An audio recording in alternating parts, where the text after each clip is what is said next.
buenos días a todos. Estamos inaugurando un nuevo formato, una nueva manera de presentar contenido para la revista Motopolis. Muy agradecidos con ser incluidos en ese proyecto y nos toca coordinar esta sesión que se llama Desde el Nono. Es una experiencia por la que nos ha nos ha empujado un poco la relación que tenemos con nuestro queridísima Alma, que está aquí con nosotros para platicar de cómo ha sucedido esto y comentar la última columna que hemos publicado. Publicamos una columna al respecto de un poema que resulta muy interesante en el ámbito de la medicina. Esto, pues bueno, impulsado, como ya lo dije, por Almita. Entonces, ¿nos quieres platicar, Alma, por qué surgió la idea de escribir de justamente este poema, justamente este poeta? Sí, muchas gracias por la invitación. Bueno, inicialmente el deseo que tuve sobre este tema surgió en unas reuniones en donde asistía semanalmente a la Casa de las Humanidades de la UNAM, donde leyeron este poema que me impactó. Y realmente al autor lo había conocido por otro de sus poemas, y cuando escuché creo que esta es su obra magistral.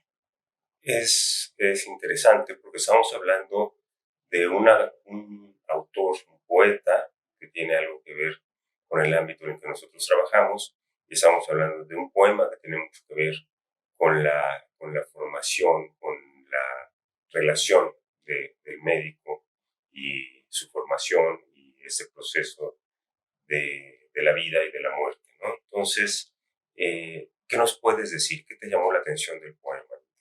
Pues sobre todo es una curiosidad en saber cuando un médico está frente a un cadáver, su pensamiento, su sentimiento, sí es diferente de una persona como lo viví en algún momento con mi madre. Pero ustedes, ¿qué relación tienen ante el cadáver y la vida y la muerte? Y esos sentimientos, ¿cómo les mueven para ejercer su profesión? Ya nos platicaste efectivamente la relación con el médico. Cuéntanos quién era Manuel Acuña al momento de escribir el poema y un poquito cómo llegó ahí. Bueno, Manuel Acuña llega a la Ciudad de México a los 16 años. Él es originario de la ciudad de Coahuila y viene a estudiar latinidad.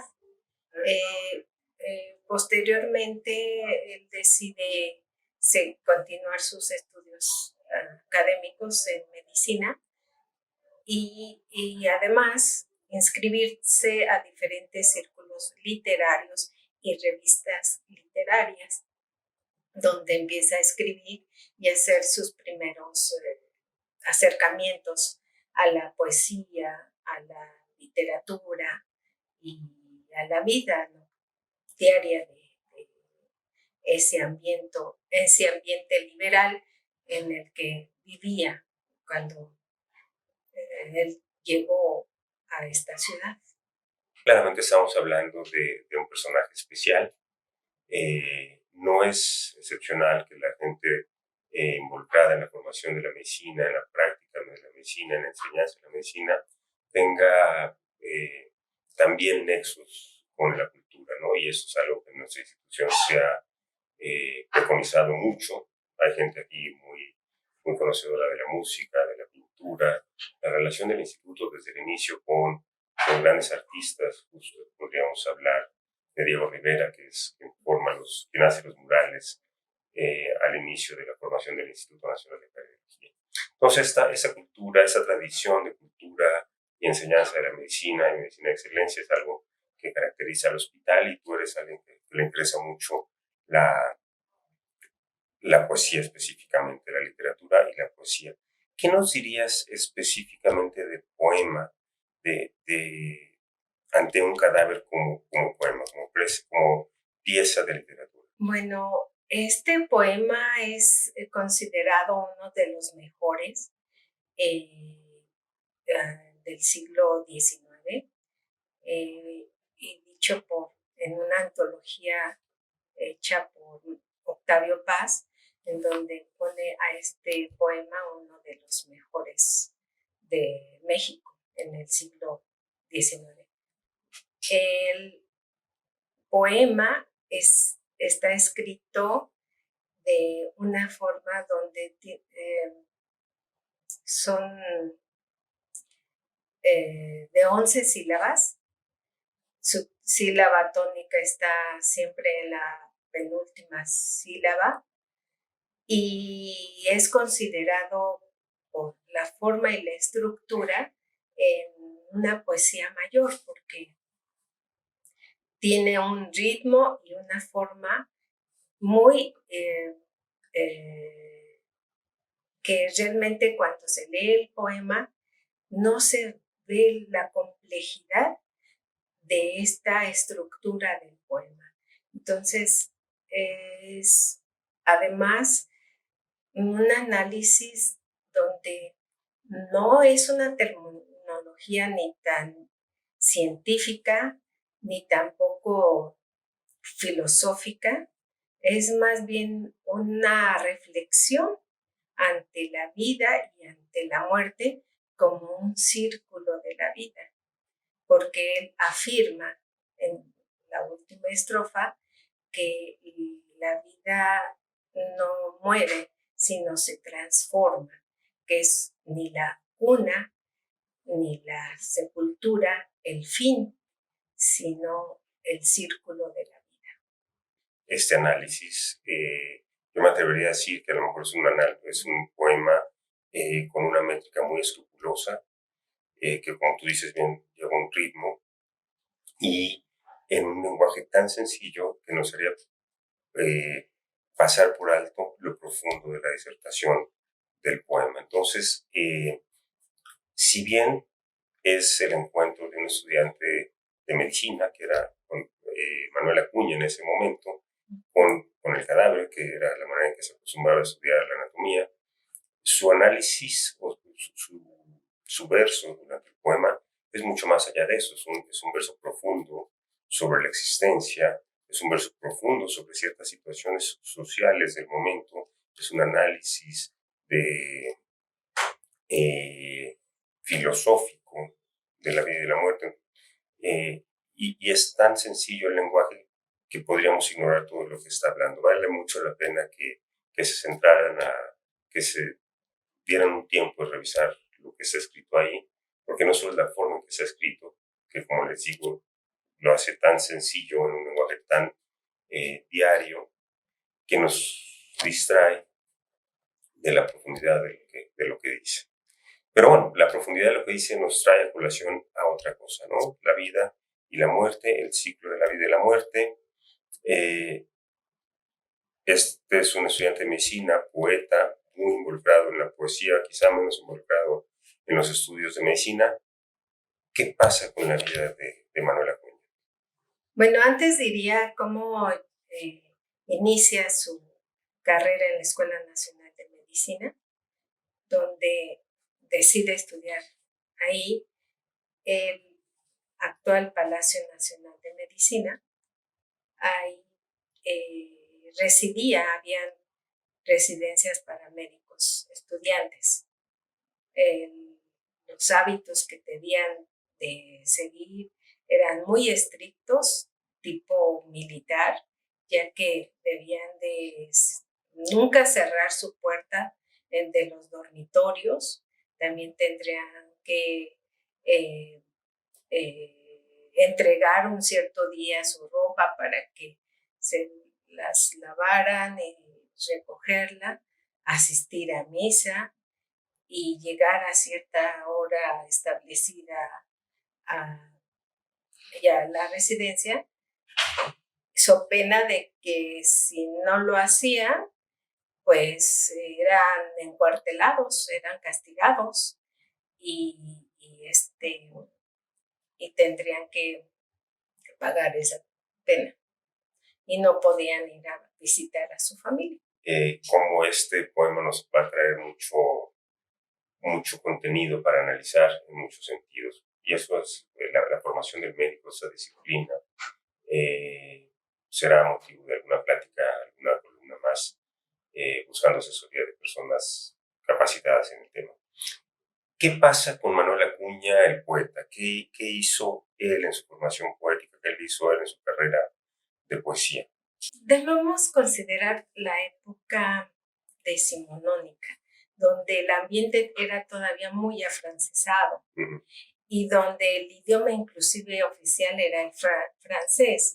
Entonces, todo este ambiente literario de cultura, de tertulias y reuniones, pues tenía mucha carga cultural todavía de la parte francesa.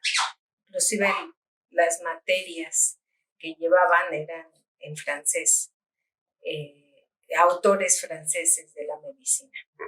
Bueno, dicho esto, pues sus amigos con los que él convivía, Juan de Dios Pesa, sobre todo, es otro gran escritor y poeta. Había surgido una relación de amistad, pero también de complicidad en sus romances y sus entrevistas con las chicas como Laura Méndez, como la misma Rosario de la Peña, que era la musa, el amor platónico de Acuña. ¿Tuvo alguna participación en grupos poéticos de la época? Uno de los periódicos, y es El Renacimiento, es donde escribe y publica sus versos. Muy bien. Es muy interesante el análisis de la vida de ese personaje, que yo podría poner un poquito doble, el que quiere abrirse un mundo o abrirse un espacio en el mundo de la poesía y al mismo tiempo quiere abrirse un espacio en el mundo de la medicina, sometido a un estrés importante, que consideramos un estrés importante, que generaría la disciplina de la formación médica católica, casi castrense, que existía en ese momento, ¿no? Y las expectativas que generaba pública y socialmente pertenecer a ese grupo de la medicina. ¿Qué pasa con la vida de Manuel Acuña? ¿Qué sucede con Manuel Acuña? ¿Cómo termina esta historia que empezaba apenas cuando estamos analizando que a lo mejor a los 22 años escribió este poema de Ante un cadáver, que es un análisis muy interesante de alguien que teóricamente no tenía formación en filosofía, que seguramente era alguien muy culto, alguien muy preparado en muchos temas? ¿Qué pasa con Manuel Acuña? Bueno, Manuel Acuña, como ya lo mencioné, en su vida personal tenía este amor platónico que era Rosario de la Peña. Rosario de la Peña, preguntaríamos quién es, pero si pensamos que el poema quizá más conocido de Manuel Acuña es justamente Nocturno a Rosario, un poema bastante amoroso, un poco a lo mejor cursi, simple en el análisis tan profundo, o comparado con el análisis tan profundo que es Ante un cadáver, pues bueno, era la musa de Manuel Acuña, ¿no? Pero tampoco tenía una sola musa. No, Laura Méndez era la otra. Se dice que también tuvo un hijo, más bien con ella tuvo un hijo que no nació. Pero volviendo a Rosario de la Peña, hago mención que el poema de Nocturno, que ahora lo conocemos como a Rosario, se le puso precisamente pensando que había sido escrito para ella. Pero bueno, y antes de llegar al final, quiero decir, describir la escena por la que se le dio ese nombre al de Nocturno a Rosario. Un día antes de su muerte, le pide a su amigo Juan de Dios Pesa pase por él a las 6 de la tarde en punto. Ni un minuto más, ni un minuto menos. Le hace prometer que tendría que llegar a esa hora por él a la habitación de su residencia en la Escuela Nacional de Medicina. Él le dice que sí, como pues no tomándolo tan en serio, y al día siguiente, bueno, cuando le pide eso a Juan de Dios Pesa, están frente a la casa de Rosario de la Peña, donde habían llevado le había recitado unos versos en, en, en su terraza. Y regresan a la residencia. Le hace prometer que regresaría a esa hora al día siguiente. Y eso, así sucedió, pero no en la hora exacta en la que había dicho, sino media hora después, cuando llega Juan de Dios Pesa a la habitación de Manuel Acuña, encuentra un olor a cianuro muy fuerte, y lo que había sucedido es que Manuel Acuña se suicidó en unas almendras, le puso cianuro y las encriptaron el poema junto, que se llamaba Nocturno, y haciendo esa relación de que habían visto un día antes a Rosario y le habían pronunciado poemas, pensaron que Nocturno había sido a Rosario. Llama poderosamente la atención, sonaría una historia romántica el que este ser enamorado, no sé si correspondido o no, en fin, se suicide y parecería como una muerte de amor y todo cabe dentro de esa imagen poética, amorosa, en fin. Pero nos da pie a otra cosa más importante de la que tendríamos que platicar en alguna otra de nuestras columnas, ¿no? La estabilidad, la salud mental de los personajes, de los trabajadores de la salud, ¿no? Uno pensaría que es más probable que un enamorado poético, intenso, se pudiera suicidar a que un estudiante de medicina se suicidara. Y la historia es muy diferente hoy en día, ¿no? Una de las profesiones, una de las áreas de trabajo con más suicidios es justamente la que nosotros estamos en medicina. Te agradezco muchísimo la participación, te agradezco muchísimo que hayas hecho esa columna, que nos hayas metido en todo este mundo que significó o que significa Manuel Acuña como poeta, Manuel Acuña como estudiante de medicina, esta invitación o este paseo que nos das por la formación de la medicina del siglo XIX, por el México del siglo XIX, por ese análisis tan profundo de la vida y de la muerte que es el poema, y nos deja muchas reflexiones de las que querremos seguir escribiendo en el futuro, la relación del médico con la muerte, que es un tema bien interesante que habremos de platicar. Nos consideramos enemigos combatientes de la muerte cuando en realidad no tenemos nada que hacer contra ello. Entonces, pues bueno, de nuevo gracias. Ha sido una muy buena manera de iniciar un ciclo cultural y de análisis más allá de lo que es estrictamente médico desde el 9º piso. Aquí estaremos publicando y haciendo nuevos podcasts para compartir un poco de lo que pensamos, de lo que sentimos al respecto de temas aledaños a la formación y a la práctica de la medicina. Pues muchas gracias por la invitación. Para mí fue realmente una grata experiencia hacer esta travesía, esta investigación. Y bueno. Gracias.